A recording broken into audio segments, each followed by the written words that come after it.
I really started to notice that after I became pregnant, his whole attitude had changed. And once my mother passed away, not even a few weeks later, that's when the first incident of him physically abusing me had occurred. I've had police sit there and tell me, please don't file another report for, abuse that has happened to you before. They're like, we want to go home. We don't want to bother with that. Today we're discussing a serious and often underreported issue, domestic violence in South Korea, or DV. DV is a universal problem. In South Korea, though, it can be particularly hidden due to cultural values around family unity and privacy. Reporting can be challenging, and especially to foreigners who face unique obstacles within the legal system. Today I'm speaking with Courtney. She is a US citizen living in South Korea. She faced a harrowing DV situation while married to a Korean man.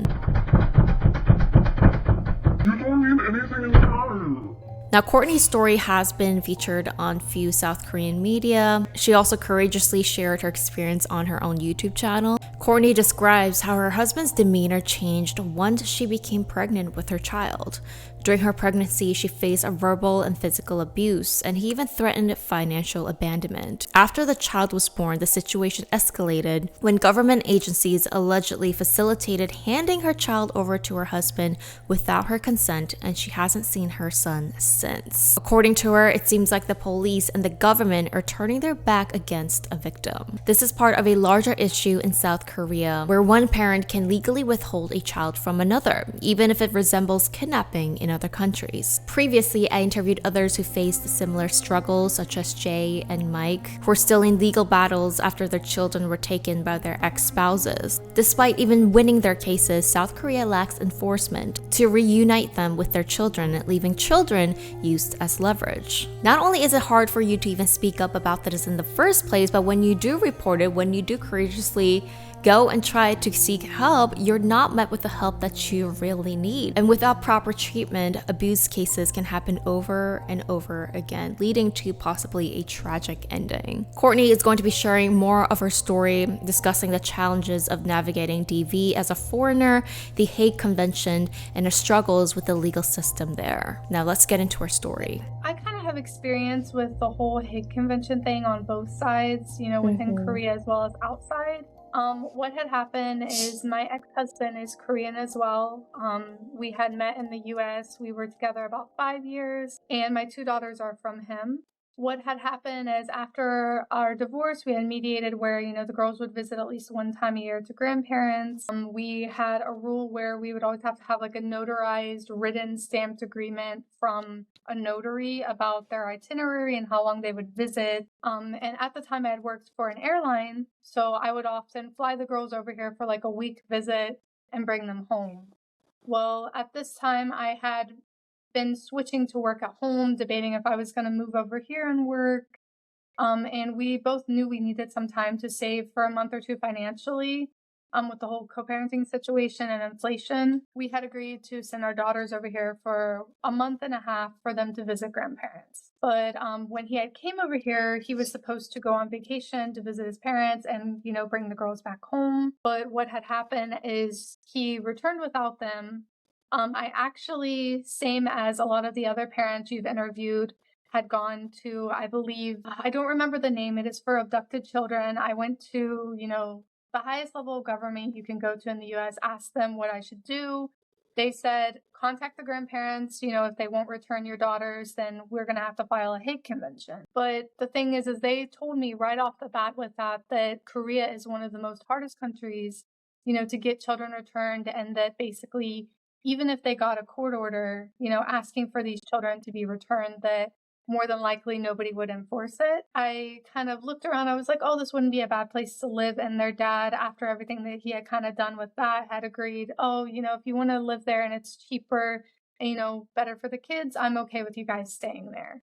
So it's kind of how we just kind of ended up here. It wasn't necessarily that I wasn't debating moving here. It's just kind of happened, abruptly. Now, Courtney says that she does have good co-parenting system right now with her first husband. Now she's going to go into talking about her current husband, or the other party where she is accusing him of DV. He is my current husband. I usually just refer to him as the other party now, with all of it just being a legal matter. We had met in the US as well.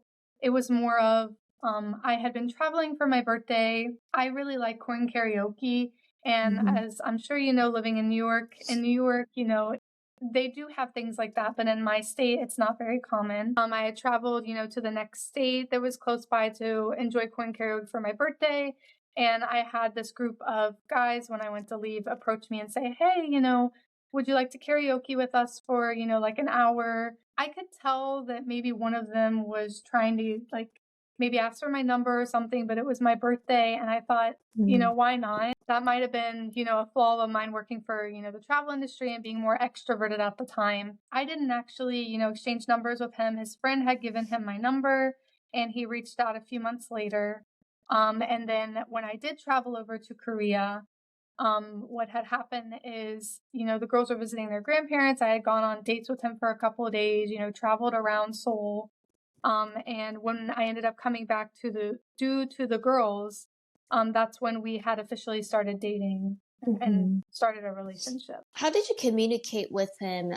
Through English? Did he speak English? He is fluent in English. I can't say much more on that, but his proficiency is rather high. Yeah. So we've used, you know, mostly English most of the time when speaking together, but I do also have an intermediate level in Korean as well. So it's not really a linguistics thing that was ever, you know, something to cause stress on our relationship at all. So I wanted to ask somebody who was in the situation of DV in romantic relationships if there were any red flags or signs when she was dating them. I always believe this might help others to recognize signs earlier so that we can prevent something like this from happening. I would say there was, depending on a person's perspective, because I know, you know, we live in a society nowadays where everyone says everything is a red flag. Everyone wants to come up with some reason why they feel they're the victim in the situation is how a lot of people describe, you know, people saying red flags.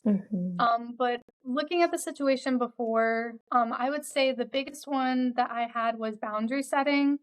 It wasn't that he was doing anything that would come off aggressive. He was actually the complete opposite of that.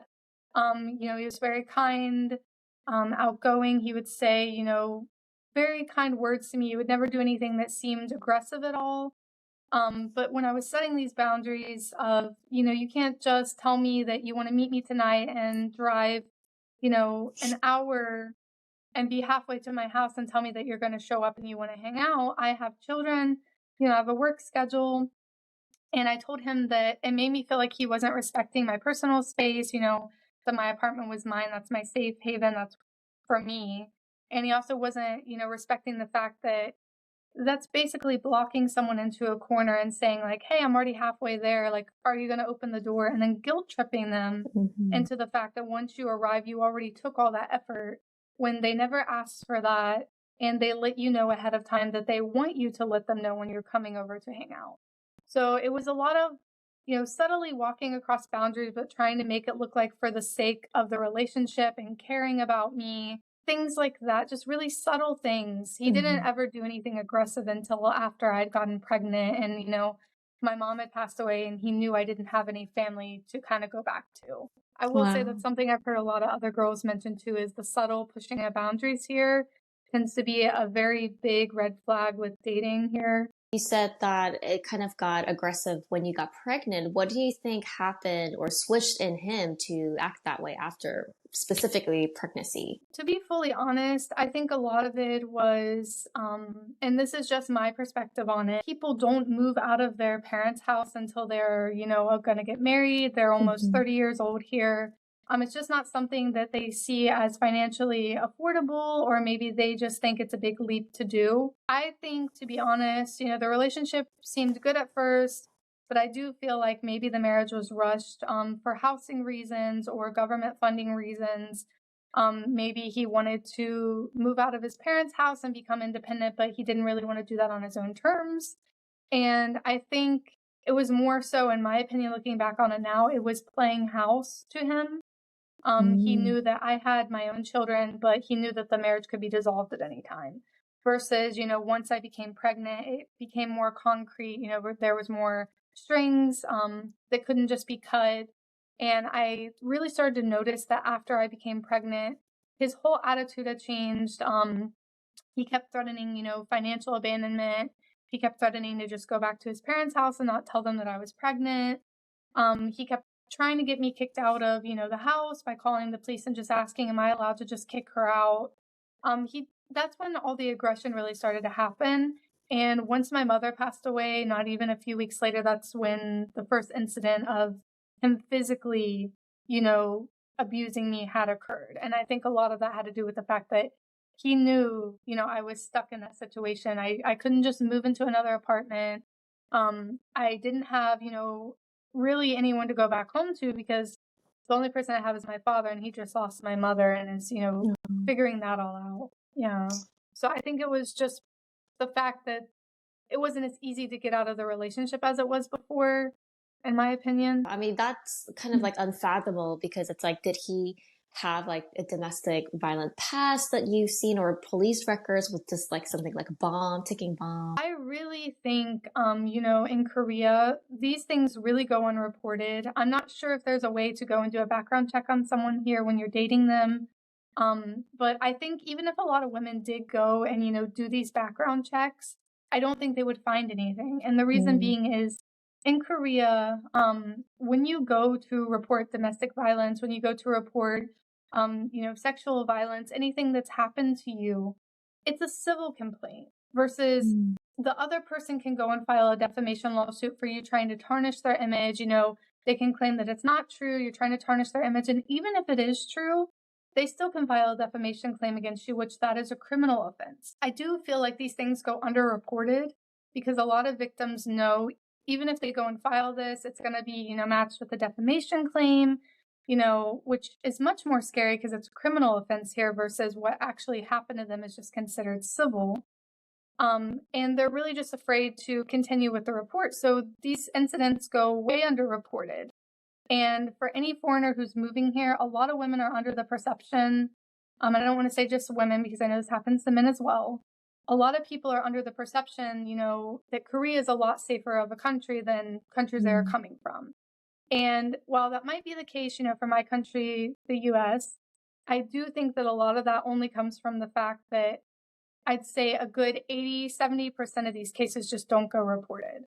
So I don't believe a lot of people, even if they did run a background check on someone they were dating, would even know about dating violence that has, occurred. So did you think that that was kind of one of the reasons why it was hard for you to maybe report it or get some help because of kind of that, like, I guess in Korean, 눈치 you have that you don't have in America? From every part of reporting, I was kind of met with backlash, I felt.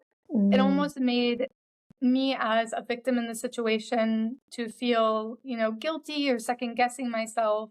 I've heard this a lot from other foreigners as well, or just women as well. You'll call the police and they'll be like, oh, okay, so you want to file this report. Are you sure it was that big of a deal? And then you'll call like a helpline that's supposed to be there to help you, like the Danuri hotline, which they're amazing for translation. They're great. But a lot of the time it'll be like, oh, do you want marital counseling? At least for married couples. Oh, do you want this family resource to help rebuild your family? And then, when you go to the police, I've had police sit there and tell me, please don't file another report for, abuse that has happened to you before, even though it'll help me, build my case in court to show that this is repetitive. They're like, we want to go home. We don't want to bother with that. I'm like, it's okay. I'll write this report. I'll leave it on your desk. You can handle it tomorrow. Oh, why do you guys keep doing this? Why do you keep filing these reports? Or I've had, police officers come to the house before and I've tried to explain the abuse and they're just like, don't cry in front of me. Like, they didn't want to see it. They'll ask things very bluntly in the way that almost makes you have to relive what you've gone through. And this isn't just in the policing system. Every system that's there to prevent, family violence, talk about family violence. I had gone to the police station, which I will mention that later. There was an actual team who had been called by the police to come and assist me with the situation if I wanted to go to, a DV shelter or something like that. And they were called Hague Convention team. But basically, it is a government-funded organization that the police call in these situations to help you. The first thing she did, she pretended to be friendly. She pretended to offer these resources. And then after, my child was removed from the situation, it was every time in counseling for marital counseling, because that's all they had to offer. don't ask about your son. Don't ask when he's going to be returned. Don't scare your husband further away by asking when you can see your son. And if I'd mentioned the abuse that occurred, they would just be very they would try to turn it on me and be like, oh, well, you did defend yourself though. Maybe that hurt his feelings. Or they try to be like, oh, is it really like a big deal? You could just tell that government funded organization is there to prevent family violence. You felt a lot of victim shaming in that for even reporting it when they're supposed to be the ones there to help you. It's been the same with the police as well. I'll go to the police station. The same exact people working in, the specific team for violence, or I believe it's women and youth, things like that. They will sit there and snarl at each other or make, little interactions with each other. And the way they look at you, the way they treat you, you just almost feel like you did something wrong in the situation. I just didn't feel any empathy like I did back home when dealing with these situations. So I just think that there needs to be more education for, the front line, police officers, as well as these government organizations with how they speak and handle, these victims in these situations. Well, first of all, I want to say that I know we've been seeing a lot of honestly death in dating violence in Korea. I'm sure you've seen the news, and people are so shocked. Oh my God, why didn't she report it? Where were the signs? But just like you said, maybe the system, there's something wrong with the system where people are victim shamed and are reporting this or not reporting it based on the feedback they get. I guess for the audience who might not know, when was the first time that you did call for help? Was it during pregnancy? But in end of November 2023, I had a situation where, and I've talked about this before in my other videos, so I won't go too much into detail because it is kind of hard for me to talk about. I had ended up with an hour long, I had been abused for about an hour long, maybe more than that, an hour and a half. I had called the police. I didn't actually call the police. What had happened is, my kids were present there. My phone was taken from me. I literally was only wearing my pants and my bra at the time. And my only way to call the police was, opening the front door, saying, give me my phone. If you don't give me my phone, I'm going to run out and I'm going to go get someone to call the police. I had gone to a convenience store with no shoes, no shirt. And I asked the lady, please call someone. I need someone to help me. So that would have been the first time that I had gotten help from, a police station or reported anything. But at that point, I was in early labor contractions, 32 weeks, the baby's already trying to come out early. So rather than finishing the report there, I had told them, I'll contact you guys later. I have to go to the hospital right now with my kids. That police station was a little bit helpful, but still the first responders, when they arrived, I just didn't sense very much empathy from them. I will say the city that I lived in before did handle it better than my current city, but the whole system is just, you would think if someone was called out for an incident like that they would just start the process right away. No, you still have to, as a victim, take a whole nother step. Even if I would have told them that I wanted to report it, and I gave statement right there in front of them when they came out and they saw, the fact that I had marks on me, anything like that, I still would have had to, as a victim, take another step, gone into the police station on a scheduled date, especially as a foreigner, to have a translator. You would have to wait until they had a translator. And then you would have to, especially when you're living with that person, you're afraid, you would have to make that choice after all this happened, maybe a week or two later, to be brave enough to go into a police station and give statement on this again. And I know for my case, I'm a foreigner, so that's mostly because of translation. But even for a Korean living here, they still would have, despite having evidence of marks on them, telling their story when the police arrived, they would have had to push themselves to be brave enough to go into the police station and give another statement. Yeah. And a lot of the times, people are afraid to do that. You've already been brave enough to call the police out when the altercation happened. And now you have to, especially if you're living with this person, you're dating or married to this person, they probably talk to you in between now and then. You're just afraid to go. You have to find the time. You have to know that they don't think you're going to go there. And in my case, I had needed to leave the hospital. I couldn't pay the bill. So I had gotten him, after refusing to come and pay my hospital bill from being, hooked up to these anti-contraction meds for, 2.5 days. And he had coerced me into signing something just on a little note paper. It wasn't anything like a legal document that I wouldn't press charges. I wasn't even, from what I'm aware, contacted by the police after that. It was just a simple, oh, okay, she's dropping the charges. He submitted it. I wasn't even the one who did it, and they just accepted it as closed. No, I just think that's pretty crazy that there wasn't any, home visit, wellness check. I do know that I was told months later when I finally reported the most recent altercation in another city that there was one police officer in particular who had, really, really cared enough to call and check on me. And me being a foreigner, I wasn't aware that that was a police officer calling because it wasn't, an official number, and checking in every month. But no one did a home visit despite the fact that I hadn't replied to this wellness check. And then even with my cases going on now with recently reporting my father-in-law for trying, to physically assault me, as well as, reporting back in April what had happened with my husband physically assaulting me, they don't really do wellness checks. They'll send you a text and they'll say, hey, this is the police. We're just doing our, routine check. We just have to have you reply that you're okay. But even in the situations where I've never replied to those messages, I've never had anyone come out and check my address. I've never had any mail from the police asking if I'm okay.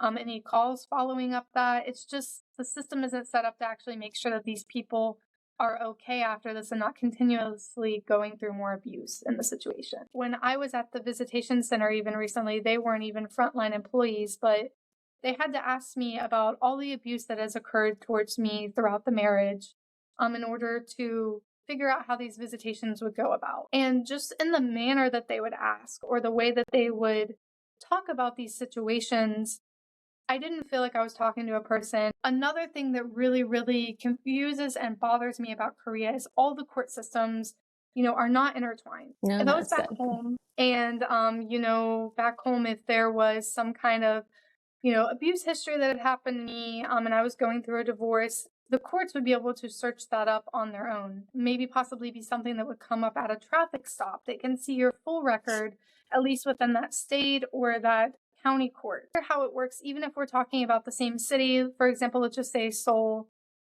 say that everything that had happened, the abuse, the divorce, the custody battle had all happened in Seoul. That same exact court system is not going to talk to, this unit that's for domestic violence, this unit that's for custody. They have no way to talk to each other. So not only do you have to keep reiterating what's happened to you to every system that you're dealing with over and over when they should already be aware of this, you have to physically go and get papers for everything that's happened to you for each individual incident, even if it's repeatedly from the same abuser. If I were to go into court and tell them, I'm seeking custody of my son because this and that has happened to me, the situation's not safe, they would go, oh, what do you mean? I don't have a record of that. Go bring that to me or explain it to me. That just makes victims, have to relive that over and over again. The systems are just not intertwined here to discuss these things with each other. So the last time Courtney had an altercation with the other party, aka her husband, she left her house with her kids and she went to the police to seek help and to try and go to a shelter. She of course had no idea that even the police and the government funded agencies would turn their back against her and that it would be the last time she would see her son. Gone to the police station while my daughters were at school. My plan was to see what resources they could do, either speeding up my case so that I could get out of the situation and get a guilty result for the abuse that had occurred towards me. Or, we could go to a safety shelter, a domestic violence shelter with, all three kids and myself. But what had happened is I had gone to the police station and I asked, can I give my statement today? I really want to get this case going. I really, he keeps pressing me at home and he keeps trying to start altercations with me. When I'm, literally asking to sleep in a separate room, I'm, keeping the door locked at night. I'm trying to avoid all interaction possible. And he keeps calling the police with false allegations. So I had decided that what would be best for me and my children would be if I went to the police station, sought out going to a domestic violence shelter and, seeing if that was an option for us. I went there. The officer in charge of the children's welfare officer for the police, he had told me, okay, we are going to go ahead and, call some people in. They'll go over resources with you. That's when the government agency came in. They weren't, part of the police system. They're just a small group paid by the government that, as I told you, it was like the family violence unit. Two ladies showed up. They were dressed in really formal clothing. The police didn't take me into an interrogation room. They just took me into a room with like a sofa and said, wait here, we'll bring them. And I'm sitting here with my son. They both show up. One sits next to me with a bunch of paperwork and resources. And I'm fumbling through my stuff holding my son. And the other one really nicely just says, oh, I can hold your son for you. I'll be willing to do that while you go over resources since you seem like you're having a hard time. And I didn't think much of it because these people are supposed to be there to help me. They're supposed to be there to offer resources and help for me and my son who are seeking safety. And I hand my son over. She's holding him there in the doorway for a bit. But then after talking to the other counselor for a little bit over, oh, if you go to a domestic violence shelter, you might be separated from your son while you're there, because at this time my husband had made false child abuse allegations against me, which no one even explained when they came to the house about them. And they were telling me, like, you are fully able to go to a DV shelter, but he'll just be in like a baby room while you're there until that's cleaned up or cleared up. I said, oh, I'll need to think about it. Like, what mom could be separated from their child for who knows how long during this investigation? If I go home, am I legally allowed to be with my child? Yes, you're just under investigation. You're legally allowed to be with your child. But when you're under our care at a DV shelter, not meaning them because they're just referring to the shelter, that they would be legally responsible for anything that would happen to my son. So that's why we would have to be separated. So I had come to the conclusion that I was going home with my son. They agreed 100% I was going home with him. I was legally allowed to, which is the truth because right now, my husband is under further child abuse investigation, and he is currently with my son. So it's not against the law. And next thing I know, I see the other counselor holding the baby, my son, and she looks out the door where we're at in that room where I can't see, and then she almost sees like she sees someone, and she walks out of the door with, my son, and I'm just like, oh, where is she going? And she goes, oh, no, let's focus on this, let's focus on this. And I remember thinking, wow, that's really odd. Maybe they're just, taking him out of the room to walk him around. When we're done, we came to the conclusion I was going home with him. We walked out of the room. Not only was my husband there, but my mother-in-law was there. And I believe my father-in-law for a short period of time. So I just said, oh, why are they here? And they said, oh, well, it's routine for us to call the other parent if you're coming to the police station with the child when there's child abuse allegations against you. And I just thought that was really odd, and I don't believe that's really the case because, one, I was seeking help, and two, if that was the case, I could call the police right now and they would go to my husband or mother-in-law's residence because there's a child abuse allegation against him. That's not the case at all. So I said, okay, well, I really got to get back to the girls' school. They've already been keeping them overtime because of this. He is going home with me, right? And they kept saying, yes, he's going home. Meanwhile, the second counselor who was holding my son is over in the corner whispering with my mother-in-law. I'm talking to the other counselor and telling her, like, he's going home with me, right? And the police officer who's in charge of the unit who had called these people is just standing there kind of like listening to everything and just shaking his head. My husband is right there after having a conversation in private with the first counselor. He keeps going, oh, the baby's sick today. He, wasn't feeling that good, so we want to take him home to my mom's house for the day. And I kept saying very, not aggressively, I kept saying very determinedly in Korean, and I won't say it in Korean because I know this is for English viewers, but I kept saying in fluent Korean, they would have known what I was saying. I am his mother. I do not agree for him to go to my mother-in-law's house for the night. I'm saying no, he is going home with me. I said that over 7 times to both the police officer who was there as well as the counselor. Eventually, I just see the other counselor taking my stuff out from under, the stroller that I brought with me. She's just letting my mother-in-law, from over here walk away. My husband's here, the police officer, the counselor, so he's blocking me from reaching out for the stroller. And I said, what are you doing? Like, no, I'm saying she can't go, and I'm begging her not to. Meanwhile, the police officer is just sitting there, just allowing this to occur. And I have, requested CCTV footage, how you have to go about it from the Miwoncho, the office downstairs that you do. I have reported it to the National Policing Agency, I believe it's called. And the police officer who was there that day lied to them and got them to close the case, stating that I had verbally agreed for my son to go with my mother-in-law. Every time I go to that police station now, a lot of them who were involved that day, who were there, will like hide under their desk, or I'll ask if that person's there and they'll be like, oh no, they're busy today. But they told me I'd at least get a yes or a no about requesting the CCTV footage, and they just never replied on the system about whether or not they would give me it or not.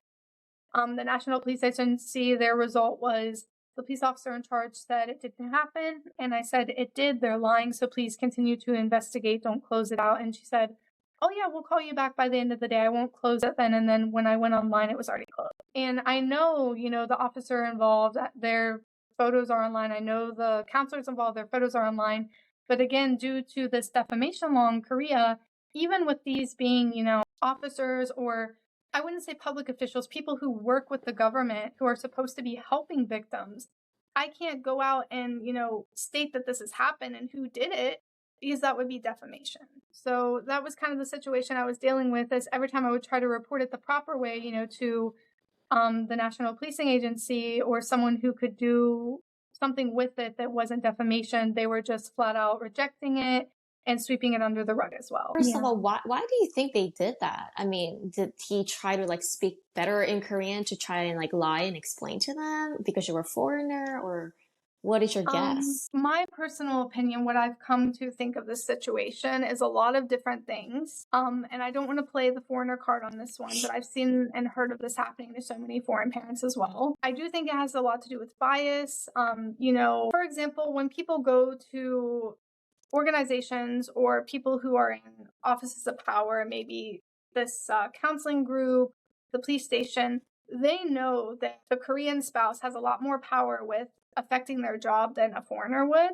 Meaning, if I were to go to file a report, someone would be less likely to take it seriously. Korean people, have lived here their whole life. They know how to go and file these complaint reports against them a lot better. My husband has mentioned that a lot in the past, when we would just be using, maybe the post office or the residence center, and he didn't like their service. He would be like, oh, I can just go and file a report and it'll cause a big problem for them. Because customer satisfaction and satisfaction in general with the public systems are very important here. So they're aware that the Korean spouse is more likely to be able to file and get a result in these complaints. Something I've come to realize too that I think is I don't want to sound conspiracy theory-like, because I'm not one of those people who believes in conspiracy theories. I do think with the low birth rate, Korea trying to pull more foreigners into the country, to start families and have children, I don't think it's necessarily something that's been conspired by the government to go and pull these children away from their parents. But I wouldn't be lying if I wouldn't think that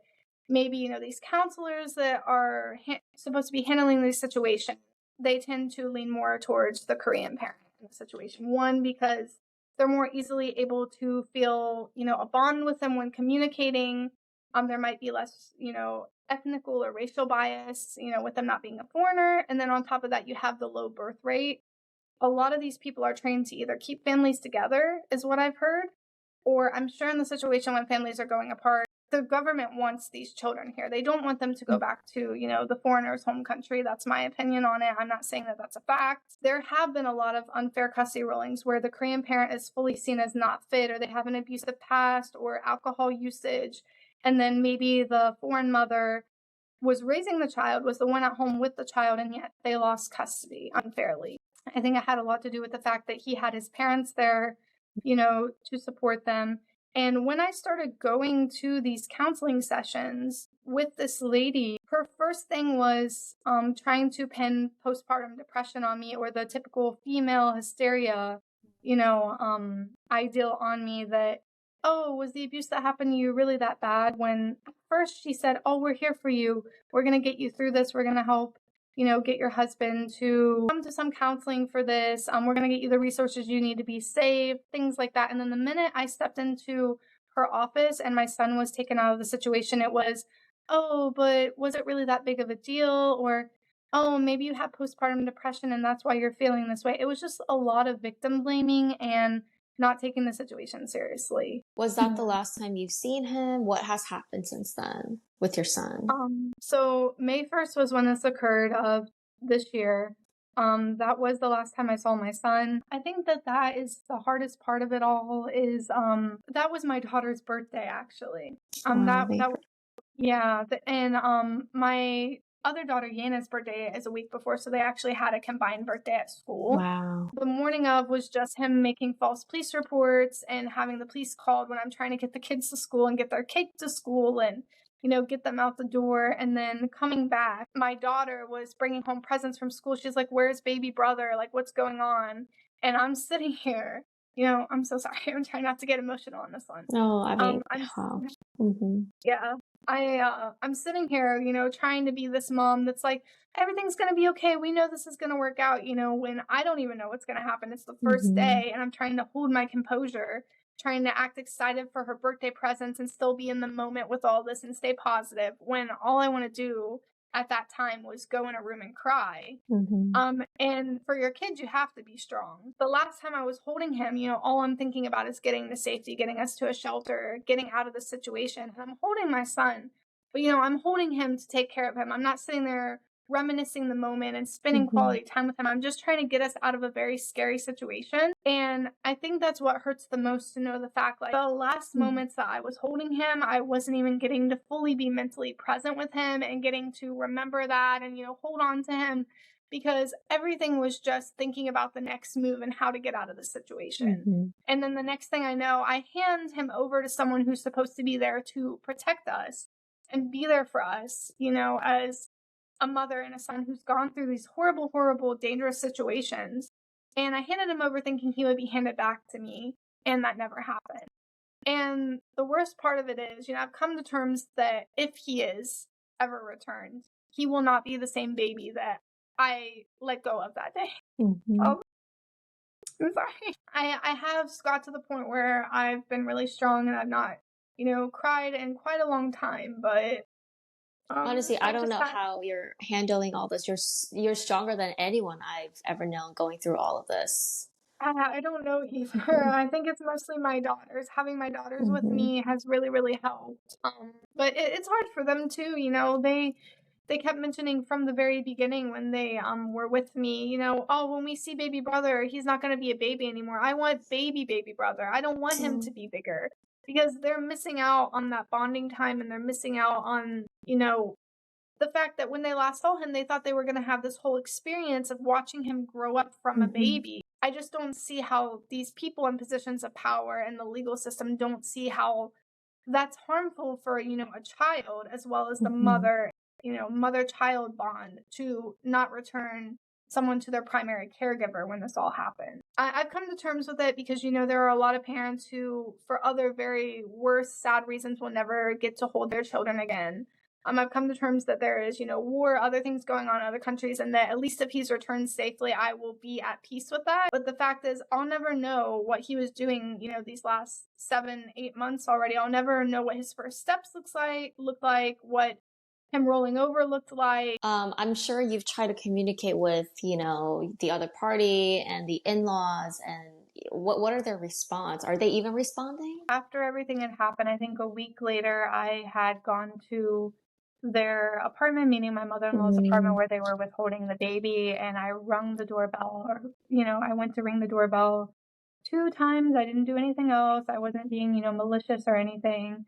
And I just sat down in front of their door for a second, hoping that maybe they would think about it for a second and open the door. And rather than answer the door, they just called the police, and I was told by, I think, 6 to 8 police officers that I didn't live here and I needed to leave, despite the fact that, my son was in the apartment. And at that time, there was no restraining order against me. Everything was still being processed. I was allowed to be there, other than the fact I wasn't a resident of the building. And I was told that I had to go out. So at that time, I just remember, leaving their apartment, and then the police left after I walked out of the building, and I just literally, not to sound sad for myself, not to sound melodramatic, I just dropped down to the ground and I just went like this, and I just started sulking on the pavement outside for a good, I think, 10 plus minutes, and just like weeping and crying because, my son is up there in the apartment and there's nothing I can do. The police aren't going to help me.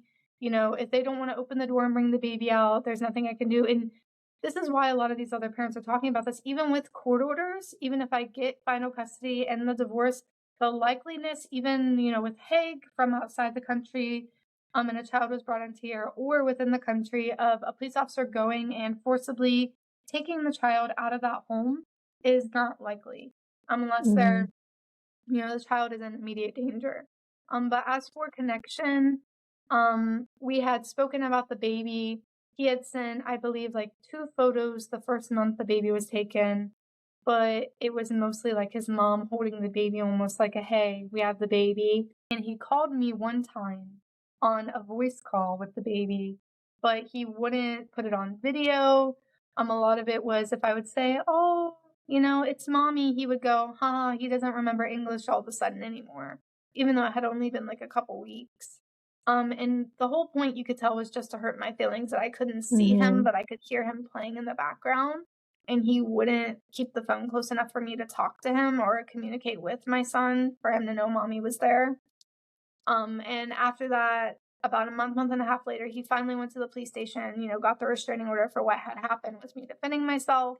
And despite the fact that I had not broken the original restraining order, they kept letting him renew it. And I thought the first time, okay, maybe with the date mix up and the time, that's why, but they let him renew it 2 times after that. So it was a total of 6 months that I couldn't contact him. I couldn't ask for my belongings back from the house, my kids' belongings. And finally, that had dropped off, I believe, October 12th here. Since then, I have messaged him 2 times, I believe. The first one was just stating, hi, now that the restraining order is done, I don't want to bother or contact you more than, communication is needed between us, because I know you don't want me to. All I'm asking and requesting, I did state requesting so that it was, for court, is that you send an update with a photo of the baby at least once a week is what I'm hoping. The girls have not seen how much their brother's grown up in the last couple months, neither have I, and that I just wanted to see how well he was doing.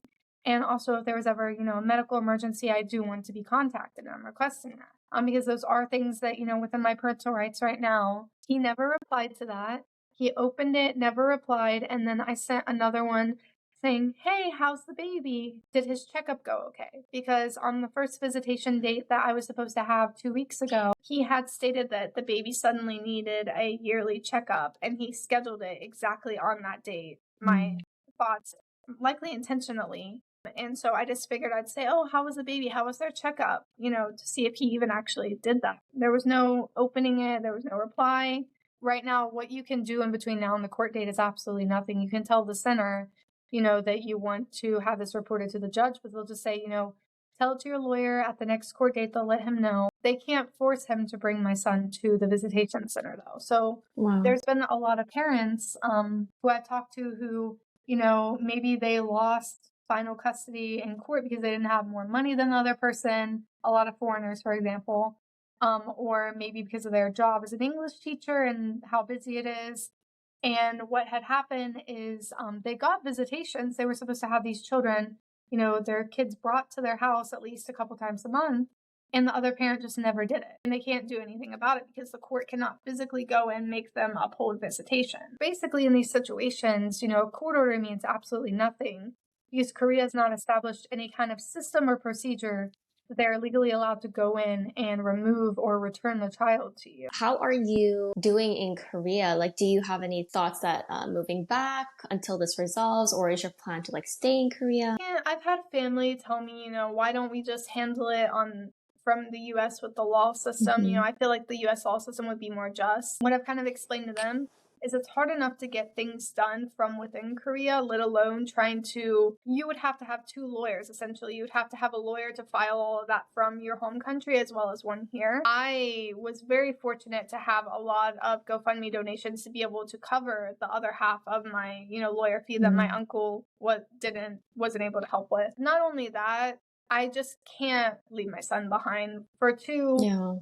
here is a great place to raise children. There are a lot of positive things about raising a child here. I am staying for my daughter's sake as well, but I won't lie if I wasn't saying that, going through this alone and having all my family back home, There are times where I'm homesick and, I wish they could be with me through this all. You're such a young, beautiful, strong lady. I'm wondering, like, I guess, do you have any hobbies that you can kind of like take out your stress? How to make like self-care? Right now with everything going on, I do try to take care of myself. I try to, even on days when I just want to go out in sweatpants, I try to, make myself do my makeup, make myself dress to feel good. That's one thing I'm trying to work on now is my self-confidence, where I do feel like it was kind of degraded and kind of beat down over the last year. So I do think that's very important, because right after going through something like this, you are not going to feel like yourself at first. You're not going to remember who you were before who they told you were, or who they made you feel like you were. I'm not saying you have to feel okay at first, but I do think trying to trick your brain into thinking you are okay is the first step of how I started to feel myself again. But a lot of it, to be fully honest, making these videos has been my self-care. I would be lying if I were to say that, at least 10% of it wasn't, that I get some sense of being out of it. I get some sense of helping others or informing others, or just a sense of community out of it, primarily for my son's sake at first, and then also to spread awareness. But getting to talk to other people and getting, I've come across other women who have been in very abusive, very scary situations where it was life or death, telling them if it keeps going on, what will happen to them next, more than likely, or what had happened to me, and then being able to see an outsider perspective and get away from it in time, or maybe how to process it after it's already happened, and how to clean everything up, and how to move on with their life and get ahead with the legal system, or how to go about the legal system. For me, that brings me a very, very, happy feeling to be a part of that, because a lot of victims they're not going to be ready, no matter if you tell them, oh, if it was me, if I was hit one time, I would be gone. Or why don't you just report it? Why don't you do this? Oh, I don't want to hear the story over and over again. Let's just cut off contact if you're going to keep doing this and not do anything about it.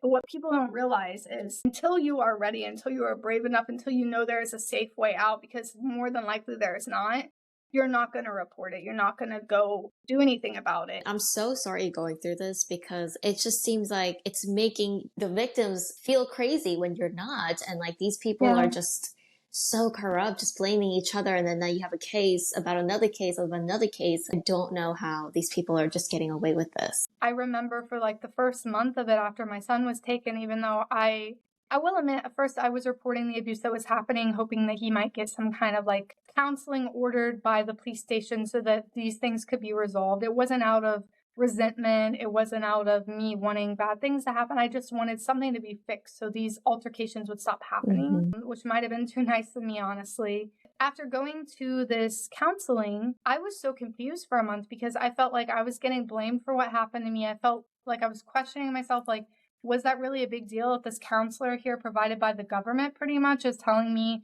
oh, was it really that big of a deal? Oh, what did you do to cause it? And I was to the point where she was telling me, if you don't basically suck up to your husband and, try to ask him to come back home and just do things the way he wants, we can't help you. You're going to scare him away if you get a lawyer. They flat out told me in counseling, despite him already having a lawyer, don't get a lawyer. She told me, I can't help you if you get a lawyer. I can't help your son to be returned. I can't help your son to be returned, to your home if you get a lawyer, because you're going to scare your husband away. That was her professional advice, was for me not to get legal aid. So scared that I never see my son again. I was so worried that before I went and got a lawyer, and I'm telling you this for the first time. It's going to sound crazy. It's going to sound like, why would you do that if you were abused? I went out and I bought a ring, because we had never had rings before. We had never had, when we got married, we never bought them. I went out and I bought us a ring set. And because we had met once or twice after my son was taken to talk about it. And I took the ring set to him and I said, basically, like, this is my peace treaty. We can both drop the charges, me for my self-defense, my charges against you, and you can bring the baby back. That was my plea for my son to be returned the easiest way possible, because I could already tell the legal system was not on my side. And I went and I was like, will you come back home with the baby? Like, just bring the baby back home. I'll drop everything if you'll drop it. I felt really pathetic at that time, honestly. I felt like I was following someone's advice that I shouldn't have been. And he was just like, oh, why are you doing this? And then I realized, okay, I took it back and I used some of that money plus, what my uncle had sent for the deposit to the lawyer. And from that day, I was like, why am I taking, this lady's advice? She's from a government organization that's supposed to be there to, help me not to be abused or help to teach families how to work together and not have these altercations, but yet she's telling me don't get legal aid. That makes no sense. No more of these government organizations. I'm going to just trust my lawyer with this. But that was to the point that I felt like I was victim shamed and blamed for what happened to me, that I was so out of it and so much believing these people that I literally went and bought a ring, not apologizing, but like asking the person who had abused me, like, I'll do anything, just bring me my son. I'll do anything, I'll be quiet. No, I totally understand. I think like, when you're in that kind of a dynamic, you're willing to do anything, especially for your son, and you just want peace at the end of the day. Yeah, And it's power dynamic. Are there any last advices from somebody that have gone through these TV cases? If I was going to give any kind of advice, I would just let people, want to let other foreign women, especially because, we do have a choice in the matter because we weren't born here. I do think that before you live somewhere and you marry someone, know what you're signing up for. And what I mean by that is, I was under the assumption that if I got married here, that I would have legal protections. In the US, we have, spousal abandonment is a thing that you can sue for, like leaving your spouse and just being like, I'm not going to provide you a house. I'm not going to pay for you anymore. Just starve. Until kidnapping and abduction, until a divorce is finalized as illegal, you would not be able to withhold a child from the other parent until guardianship was established otherwise, where they were not allowed to visit the child. Just know what you're signing up for before you get married in another country is what I would state. And also, if you are a parent here, this is going to sound bad on my side because I'm giving this advice, but if you're a parent here, you're being abused and, you have children together, I personally would not mention the fact that you're wanting to get divorced in advance. I would, seek out legal counsel. If it's an abusive situation, just realize that in Korea, as Jay had stated, the other father you spoke to, it is 100% de facto custody when you're going through a divorce, meaning the last person, and my lawyer said this many times, to hold the child and have the child with them automatically is going to have the child until the end of the divorce and possibly after. If you are in danger, I would probably suggest going somewhere safe with your child and making sure they are in your custody before filing anything. And I know I'm going to get a lot of backlash for saying that. I'm not saying to do what my husband's doing by withholding them. But if you're in a dangerous situation, make sure that you don't leave your child with someone because you might never see them again. Now, the last update that I got from Courtney, and you could check out her YouTube channel for more updates, she did get to finally meet her son through visitations, I believe only for like an hour or two. It was the first time that she's seen her son since May. Now, think about it. I mean, your child has been taken away and you as the mother can't even see your son. It's hard to fathom what she had been going through and is going through, and many others like her. There has been a rise of these DV cases, even leading to death and murders in South Korea, even for Koreans. And talking about these difficult cases, I hope that it can actually help and reach out to those who might be going through similar cases and get the help that they need. And what these people are mostly looking for is the change in the legal system and their mindsets. Let me know what you guys have thought about today's case. Remember, your like and sharing this video, commenting your thoughts as well, all really help to spread the awareness and message of these important cases. See you guys in my next interview.